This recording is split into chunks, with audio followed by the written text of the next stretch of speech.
Hi guys, come on over here. We got Alex here in the studio, and we're gonna break down forward fold, or you're much better at it than me. Uttanasana. This morning.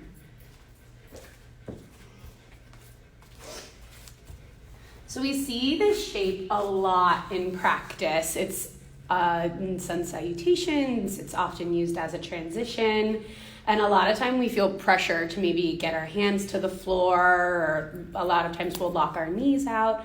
So we're going to talk about some of those things. So you can see Karina is folded forward. Even though it looks as if her hands could meet the floor, she has them resting on blocks for comfort. Hips are stacked over ankles, so it can be really helpful when we come into this shape as we're getting accustomed to it to find this little bit of sway that Karina is, to figure out where that space for us is, where hips are over our ankles so that our bum isn't popped out like we're at the club. You notice that when Karina found that sweet spot, she had to move her blocks forward to make some room for herself. So it's important to remember that it's okay to take up space.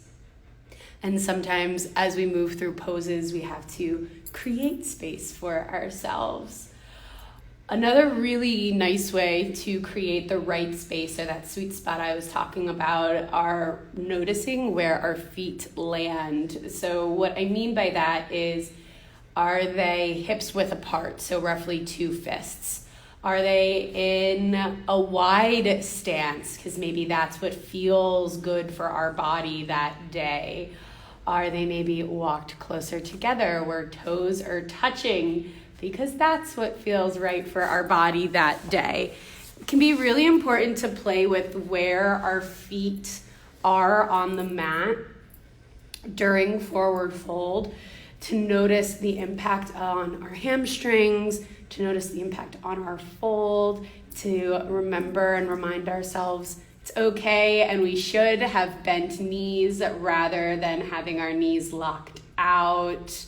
And then that really allows us to get heavy in our head, in our arms, in our torso, and just like Karina did, maybe make our hands make their way to the floor. So one thing that can be really, really nice here, you can see she's swaying, is taking or noticing, I guess, how deep the bend in your knees needs to be for your body. I know when I got here, I had just woken up. I told Karina I was very tight. I had a large bend in my knees because that's what I needed. Karina, feeling a little bit more flexible this morning, has a smaller bend. But recognizing each day this shape is going to be different, and each day this shape will feel different. So it's important to know what we might need in our bodies to meet what our body needs. Sometimes that's a wider stance.